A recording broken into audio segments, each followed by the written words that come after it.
Durban started as the trading post. That was in 1824. 3 years later, and then they decided actually to start to build like a small town. Then in 1835, then there was a little bit, the town was expanded.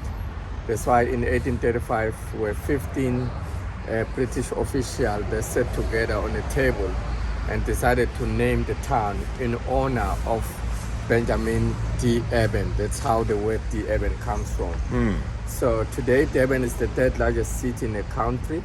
So 100 years later, Durban experienced a lot of problems of the child labor, sort of the working laborers, because we're not enough people that they can able to work here in Durban. So they were firstly actually hunting people that can come to work here.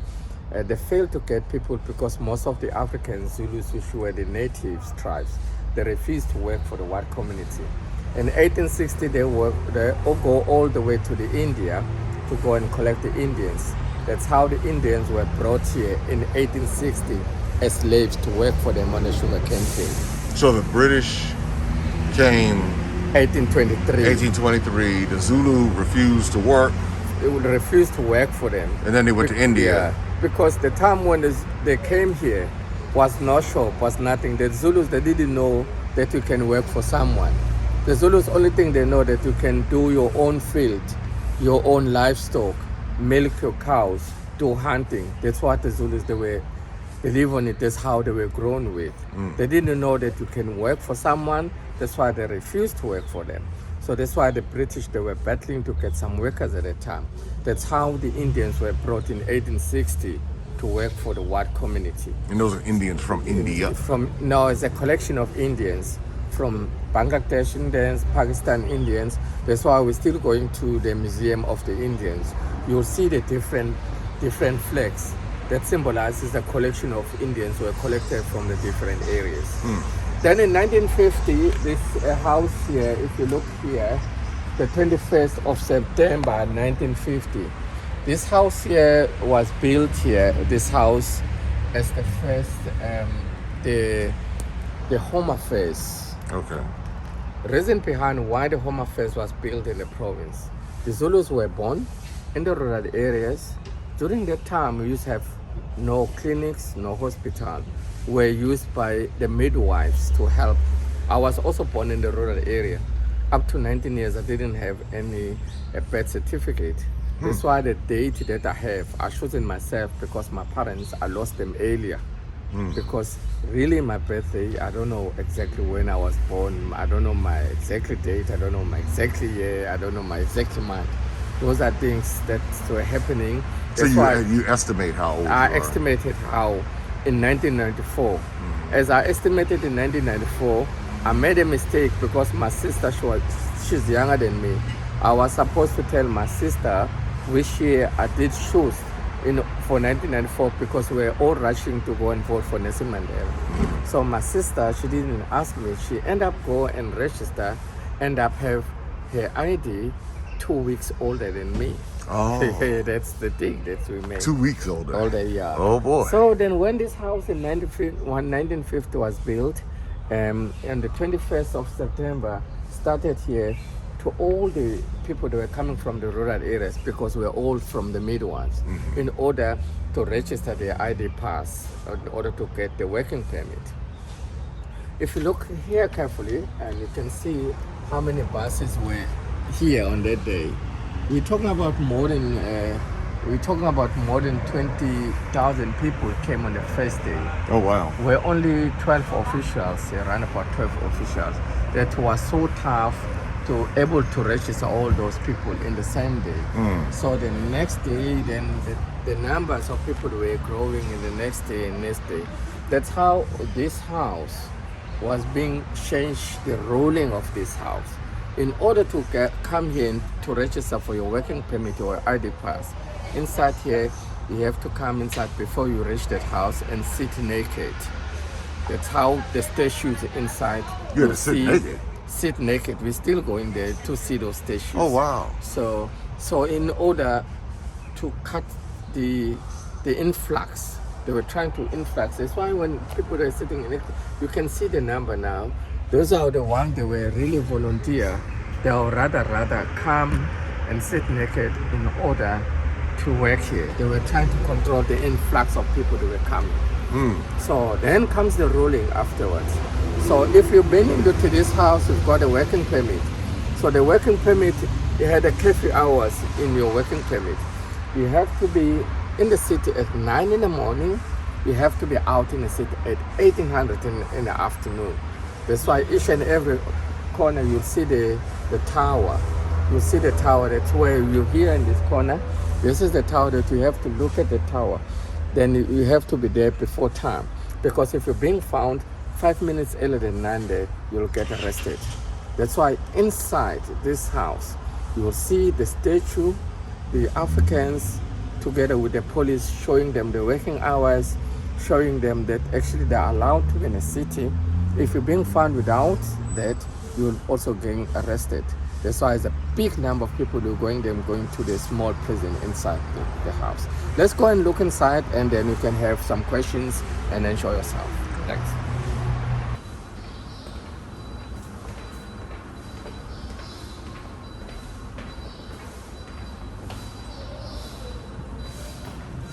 Morning. How are you? All right, thank you. So this is actually the line. I'll show you outside the line. This line that you have to be on the line to make sure you look at the tower. I'll show you the tower when we get out, where the tower is based, so that you have to look at the time. When it's 9 o'clock, you can able to go in and out. Also, they had some special also working permit to work as a waitress, so they can stay a little bit longer, maybe up to 2,900. This is the ID pass. That's how it looks like. That's how it looks. Now, I notice 2 languages here. So what are the 2 languages? Two languages actually being brought recently. Oh. Used to be Afrikaans. What's the language beneath? This is Zulu. Zulu. Tribe, yeah. Oh, okay. All right.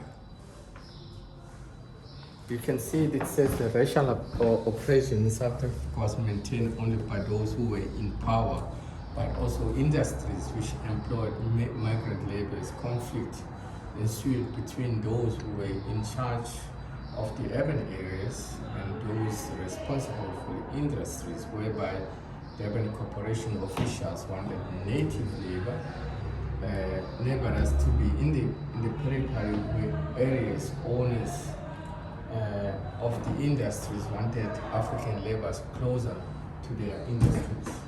So those in power, and then the businesses. Yes, okay. Yeah. Also to make sure that they can use the ones, because also those guys outside were a little bit expensive. That's why on the 23rd of May, 1893. So when the Indians were brought here in 1860, 33 years later, they were experiencing a lot of problems, apartheid, being slavery. That's why Seth Abdul invited Mahatma Gandhi to assist him in one of the court in Johannesburg. That's how Mahatma Gandhi came here on the 23rd of May, 1893 to assist. When he came here, he found he had a lot of problems with Indians they were facing under slavery. Also, even himself, he was kicked on one of the streets here in Durban. You see the street is called Mahatma Gandhi, where he was kicked. He was found that actually was not allowed to walk into that pavement because the pavement was built only for the white communities during an apartheid era. No mixed race, no blacks, no Indians were allowed to walk on the pavement, but Mahatma Gandhi didn't know that. And then on the second occasion, on the 7th of June 1893, when the one court case was finished, he was going back to Johannesburg where he was based. So he bought a first-class ticket here in Durban, one of the houses. I will appoint to you on our way, so they can use the first class on the train. But when the train 75 kilometers stops to pick up some more guests, and the white community there, they found that Mahatma Gandhi was on the first class. The whole white community refused to jump into that apartment because was an Indian guy. That's how Mahatma Gandhi was kicked out on that day on the 7th of June 1893, and he stayed at the station the whole night during the cold weather. So then he had the coach on the next day. That makes Mahatma Gandhi to experience and like to stay longer, to experience more. That's why Mahatma Gandhi spent 21 years in South Africa. Came in 1893 and he left the country in 1914. Oh, wow. So we just come to this, the sad story about, this is the ID pass. So this ID pass here, so the other thing, this ID pass, the white community, especially I remember my grandmother, so they were trying to protect the pension money. The who? Pension money, the grant pension money for the grant. The Persian. The pension for the older people. The Oh, the grant pension, money. the pension. The pension Okay, money. understood. So if you was born in 1939, they will write 1993. They will change the last two numbers to make sure that actually, You got the so pension. you will stay younger at all times. You know, I've heard this before. Yeah. I've heard people tell me in Ghana That that this is they'll change actually- the name, you know, dates and This stuff. is the guy here. He was born actually. He was born in 1990, 1105. But if you look at him in 1950, how old he was. In 1990, right? Yeah. He was born in 1990. Yeah. So that's the year of birth. Yeah, but this picture 1105. was taken in 1950. But you know, a lot, I hear this in different parts of Africa where people, you know, you have to do what you have to do when you're in a system that's trying to hold you down. Yeah, they were trying to hold the money. So this is actually, that was in 1950. But actually this guy, he was cutted 40 years. Maybe he was 50 years.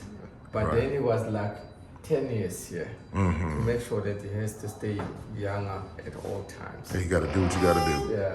So this working permit, when the police stops you, so then you have to show them.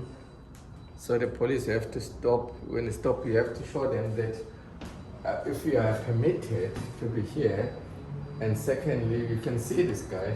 But so you can see here. Look, if you look here and you look 1990, you can see. You know something is different. So Yeah. something has changed. 1954, 1990. Yeah, 1990. You can see. So this actually must have a stamp. And the other thing that the police will check, that if you're paying the rates, the tax. So this is the tax collection, August, September 15, the year 54, you see. So here you have to explain why you didn't pay the tax. Maybe if you have lost a job, or if you was not working, or if you was sick. So sometimes if it was not like that, then when you was fired, will be symbolized with the red. That's the reason why you didn't pay tax. Everything So goes back to the so money. you won't get arrested. So those are things they were doing and monitoring everything that you have the really signs of the head offices in this side, and also symbolize that are you a Zulu, where you from in Zulu. This is from Umzinto. So Umzinto is the neighbor in Durban, is about 25 kilometers from here, to make sure that they collect more local natives to work and not using the old far away people. That was another reason. But these guys here, that's the permit was allow him to be in the city from 9 in the morning up to 1800. If you're being found 5 past 1800, and he will get arrested. So that's 6 p.m. 6 p.m. Yeah. So you're after, okay. Wow.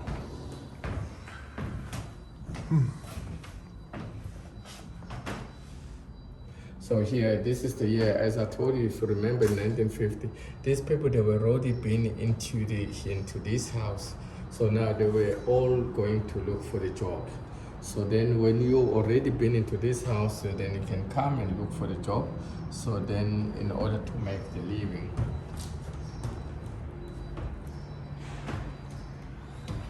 The process from here, going all the way where you can able to register your ID pass, so your working permit.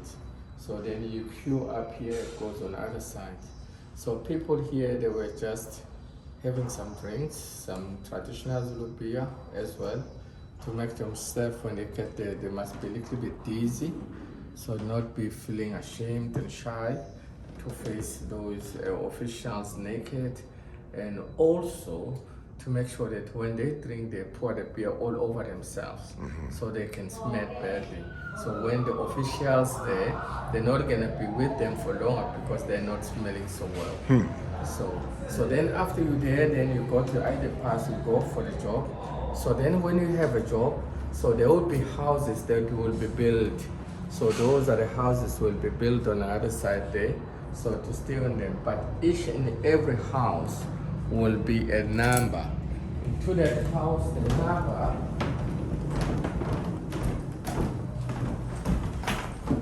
so this number will symbolize that. So according to the officials when they came, on their book they know that in number 7 is J, Cameron and Temba that sleeps here. So they were doing the Thursday black session, because J, Cameron and Temba will bring our friends at the night time to sleep in here at the night. So they're doing their black Thursday, they found out maybe 7 or 9 people actually inside the house. Those were not having the working permit, they will get arrested.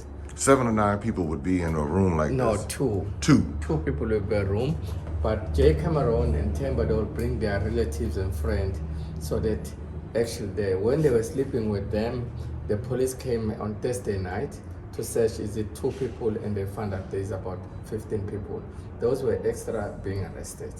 Because the other people, they were just too far, going back 30 kilometers, they haven't got money to going far back in the rural areas. They would rather stay with their relatives that they've been here already, they're working, so they can stay closer to come into this place to register for their ID pass.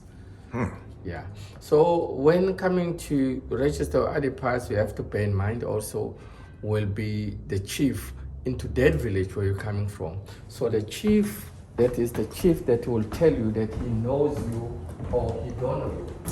So this is the thing that was very important in order to examine the pass. So these are the chief. So you know which village you're coming from. So this chief, they'll tell you, I know Cameroon or I don't know Cameroon. So people are being arrested a lot, as you can see up there, being found at the night time with no ID pass. Yeah. So they were also treated badly with no food, no water during the night time.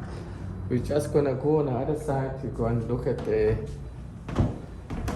So this is the food that we normally use. Even today, we're still gonna go around our downtown area where the very big portion of people that actually they're working on the poor class. So the food that you're gonna see there, 60% would be potatoes, sweet potatoes, corn mealies. That's the food you're gonna see even today in our Heavy starch. starch. That's why you see most of our ladies. Well, I did notice that. Okay, now I understand. Well, I was like, okay. Okay, now I understand. It's the potatoes and the corn. Okay. That symbolizes that easily to tell. Okay. Even today, the ladies, easy to tell. These ladies, most of their forefathers, or they were more born in the rural areas where they were living more on starch food. Okay. So people that actually more skinny, that they were born in the cities and townships where people they're doing very well. So that's why during that time, so then in order to marry the lady, you only marry the lady like that because they're cheaper.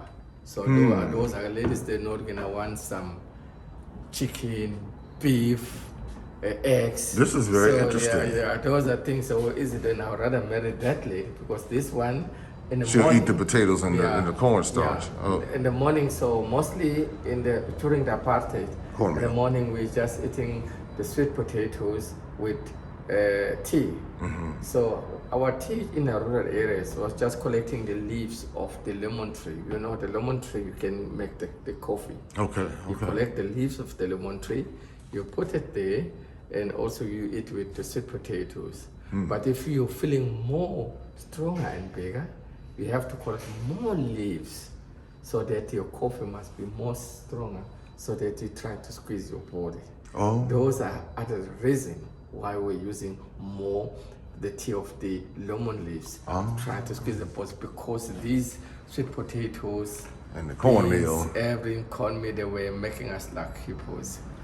Okay, now it, you know, one of the things when I travel, Yes. I notice the different body shapes in different areas. You know, like in East Africa, a lot of the men are very lean, and same thing in even in parts of West Africa. When I was in Seychelles, you just kind of notice different body shapes. Now I understand it goes back to diet. Yeah, that's the thing. So now it's the sweet potatoes and the cornmeal. Okay, I get it now. I get it now. Okay, all right. In 1956, there was a very big protest about this ID pass. So you'll see when we're driving in the city of Durban, the first 155 streets were named after those top leaders. They were against the ID pass laws. So it was on the 9th of August 1956. That's why 9th August is the Women's Day. We're talking about more than 20,000 ladies. They decided to protest first in 1956 and later 1959. But they started 1956 on the 9th of August. That's why it's a Women's Day on that day. Okay. So they were against the ID pass laws because they're being arrested all the time on the road. That caused a lot of problems in the country. That's why 155 top leaders, they were arrested in the treason trial up to 1960, including Mandela. So then Mandela in 1962 was so angry, they decided to leave the country, going to the other countries seeking for help. That's why I was in the main target at that time, because of the underground party was introduced. That's why Mandela was longer in prison. So now we're just going outside to give you more details, okay? Just take your time for 3 minutes. What I always find interesting is the different things that I learn. I mean, that's why traveling is so important, because these are things that, like, the everyday person would not get this information. And there's so many similarities in the struggles of African people, you know? And so just seeing all of this and, you know, having been to so many different parts of Africa, the resolve of the people, wherever I go, whenever I hear about resistance and uprisings, whether it's in the West, whether it's in the East, whether it's in the North, and here in the South, it's always inspiring to understand that people have been fighting this. And this is one of the reasons why I'm so adamant about continuing to educate and to keep this information out here, because there are people who were in these fights. And there's absolutely no way I can forget this and become passive and just looking at what the nonsense that people had to deal with at the hands of, really it goes back to money. I mean, all of this, the taxes and all of that. And this is what people were dealing with. And there's just no way. Uh-oh, there he is. There he is. Check you out. Hello, how are you? Demba. Yeah, I just remember our forefathers that took place around this area. That's including my father was also involved in this area. It was in 1967, later, 1967 in September, as he was said. He was also here for his working permit. Then I asked him about how he felt it to be inside, and he said it was a bit dizzy, drunk, but he realized that he missed a lot because we were quite a number of ladies who were coming on the other side also naked.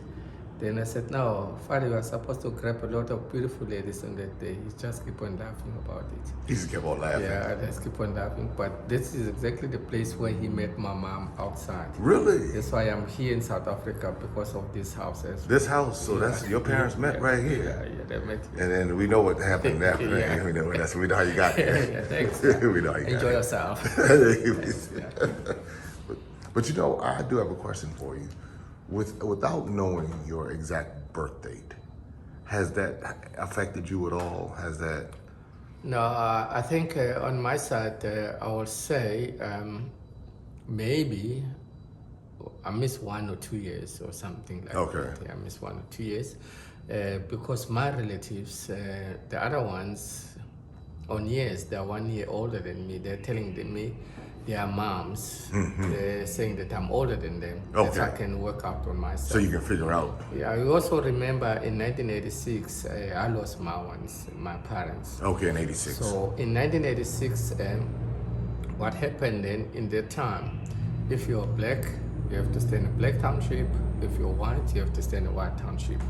We were trying to cross over the white township into the cross over the white township into our black township, because my father, he was working on the sugarcane field as a supervisor, so he had a car. At that time, I was also there with my parents, sitting at the back. That's why there's some people they saw and they crashed, and I lost them. That's why you can see my hand.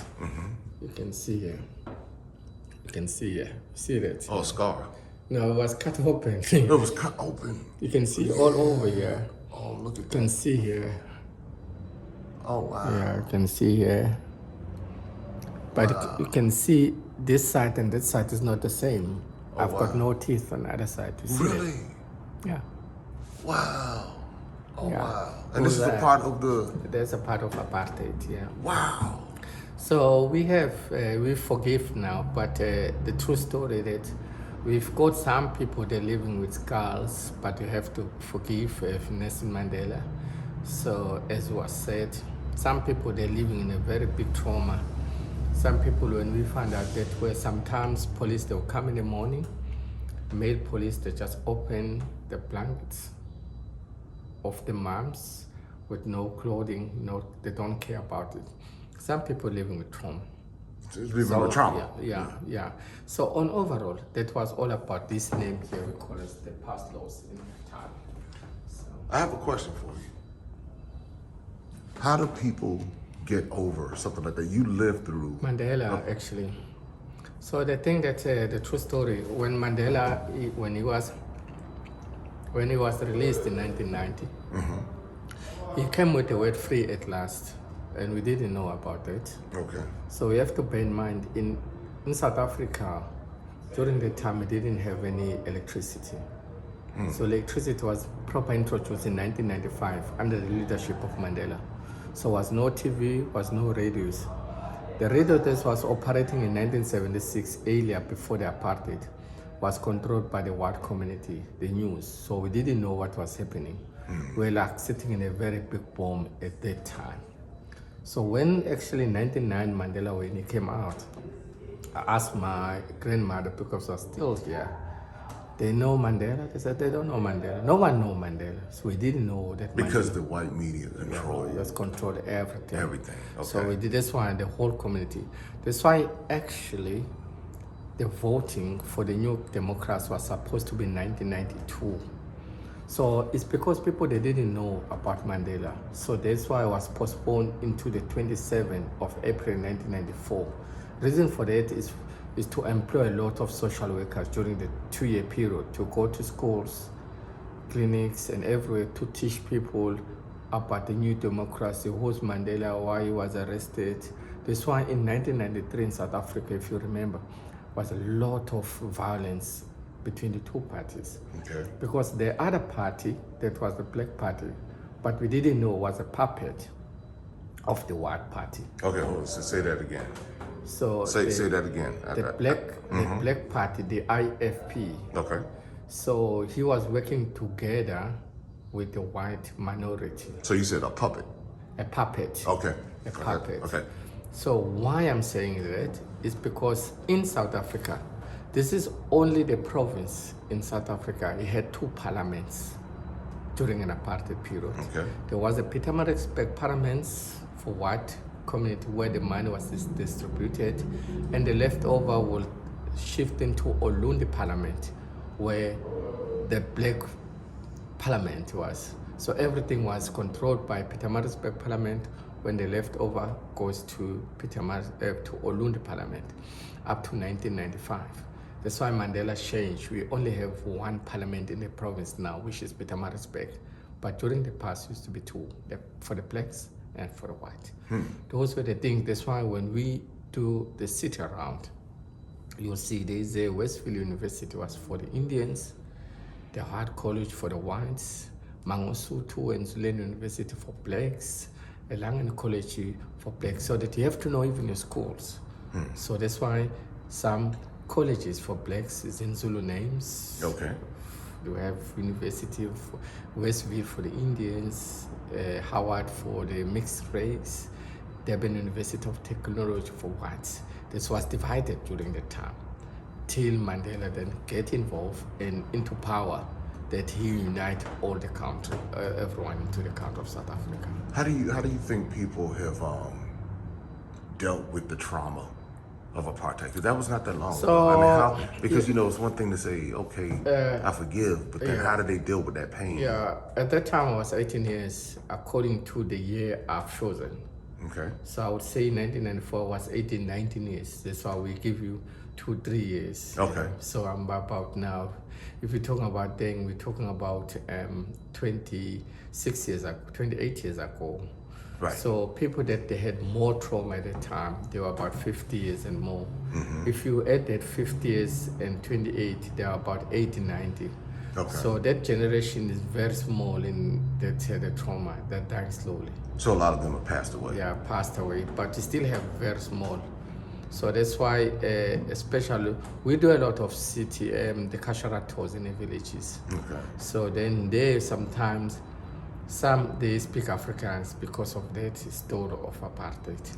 Okay. So then also, we have to operate the Kashara tours in your area where you're from, because some other people, they haven't forgive at all.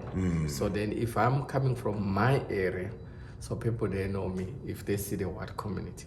Okay. So then I can't just go anywhere with the white community because I'm African, I'm the province, I'm the Zulu speaking, but I still have that weight, have mindset. People, all the people, some of them, they haven't really forgive. Okay. So This is very interesting to hear the different accounts, because in America, they did not teach us what you were going through in South Africa. And I venture to think that you and I are probably not far apart in age, yes, yeah. but I would have never, I mean, you've dealt with things, you've dealt with apartheid, but we dealt with civil rights. It was just very different in America during that same time period. And so you're someone who bears the scars of that time. yeah. But we're around the same age and dealing with this Yeah. stuff, So I respect you, and in your fight. You know what I'm saying? Yes, it's no, your understand. fight. That's true, yeah. It's That's like the what thing. you've dealt with that I don't. Yeah. We have our fight in America, which is similar, very similar, but different. Different, yeah. It's different from the standpoint of it's fresh for you. Yeah. And so I just respect what you have been through. As we are going outside the statues, where the statues are, where they used to put the clothing and sitting naked. So one of the guy is also on the big boat, Charles Ndlovu. Okay. He was from the rural areas. He didn't like to come into this house to get the working permit because he didn't like to sit naked. He ended up going outside the city because all the industrial is just outside the city. We'll see when we're at the viewpoint. So he went to the industrial to go and look for a job, and he got a job. So, but the problem, he didn't have any ID pass or the working permit.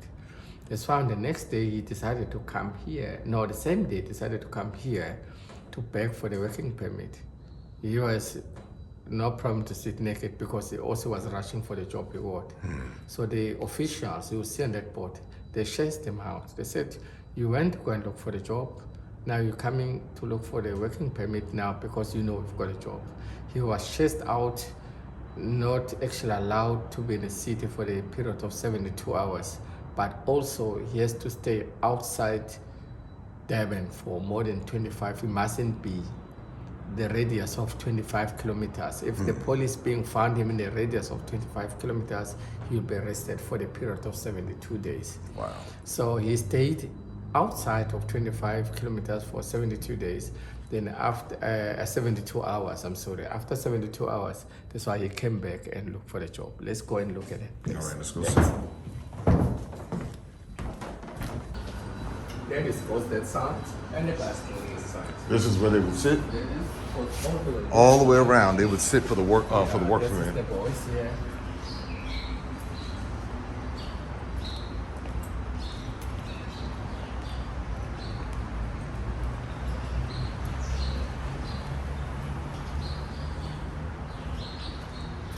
The fitness also that will be also assist you and also to get a good job, like very strong job, like the steel industry or the packing industry because of the harbor. So these are where symbolize when we're here. So if you're on this kind of the body, that will be easier, attractive to the officials here to employ you So if you were strong, if you're strong. I mean, because it looks like they're pretty, because pretty you can strong. because at that time was no machines lifting things and everything. We're needing the cars, like as you can see them. This is the kind of the body that we have to sit here while the other guys sitting on the other side, the ladies sitting on the other side, looking at you going inside. Everything was happening in this house here, as you can see. We are not allowed to go there inside today. Okay. Unfortunately, because the very bad thing is in Apartheid, but the doctors and everything were happening. This is the main last entry of everything. So as This you is can where see- you would go to get the yeah, permit. to get the permits and everything. So then, when you have done, but if it's the beautiful ladies, so then they have to go all the way there. If you look at here, this is the research area. So where the top officials were living. So if it's a beautiful ladies, Wait a minute. if it's a You're not about to tell me. I don't think you're not about to tell me what you're about to tell me. I have a feeling. All right, yeah, go ahead. Go okay, ahead. if it's a beautiful lady, you'll go all the way on top. So this symbolizes that some of the officials, they had wives. Some of the British officials came here with no wives. That's where the affairs started between blacks and whites. That's why in Durban we've got the Newland East and Newland West, where some of the children that were born from the mixed race that were official in love with the blacks. Some of the children were born from the white, but those are the ones that were married, but they were hiding their girlfriends into that village. That's why we've got Newland East and Newland West. You know, this is a recurring Yeah. theme happening here. I'm hearing all throughout this Yeah. continent. All right. So you allowed to go and take a picture of those before Okay. we start the Okay. city tour of Durban now. All right. Okay. All right. Enjoy yourself. Thank you. You know, this is a part of. I tell people all the time, I said we have more in common than what we realize. And just to hear about people who had to deal with these ID cards and, you know, just to survive. I have tremendous respect for anyone who's endured this, but every time I come to South Africa, it's just something clicks. And it clicks, and I can't. I'll figure out the words for it. But again, those people who sat naked in these places deserve to be remembered and their story shared across the world. And that's why it's important for us to tell these stories and change these narratives. And I'm glad that this history has not been lost.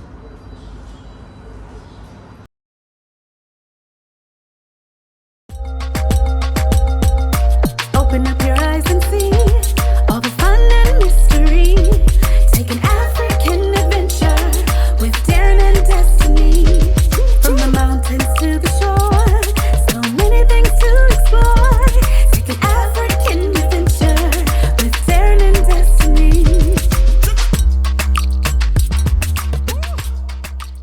Adventures of Darren and Destiny. And Darren and Destiny are twin brother and sister, and you go on their adventures throughout the African diaspora, meaning so African diaspora destinations, primarily focused in Africa, but we go to South America, we're going to go to the Caribbean. Their first book is going to take you to Ghana, and then we're going to go on a safari. And from there, we're going to go to Ethiopia, and then we go to Salvador, Brazil. And what the goal is to be able to inspire curiosity in the continent of Africa, in our children from a very young age, and to really tell a more accurate story. Most of our children are exposed to negative images, late night infomercials about how bad things are, everybody's sick, everybody's poor, everyone's uneducated, but that's simply not true. So what Darren and Destiny and their family do is they go to different African destinations. They are learning about these different places. You're beginning to see positive images, but still telling the truth. I mean, that's the important thing, to tell the truth about some of the things that have occurred. But it's all done on our children's level so they begin to understand it. And it begins to pique their curiosity. They begin to learn more. And hopefully one day they will want to explore and visit the continent of Africa and its many countries. There's just so much that Darren and Destiny are able to do, and as they're doing it, it's like they begin to open the minds of a new generation, and they don't get bombarded and indoctrinated with negativity. They're actually able to see positivity and inspiring images and messages about the African diaspora, as well as those who are still indigenous to the continent of Africa, and they begin to learn more and just see things differently. So I'm excited about introducing the Adventures of Darren and Destiny.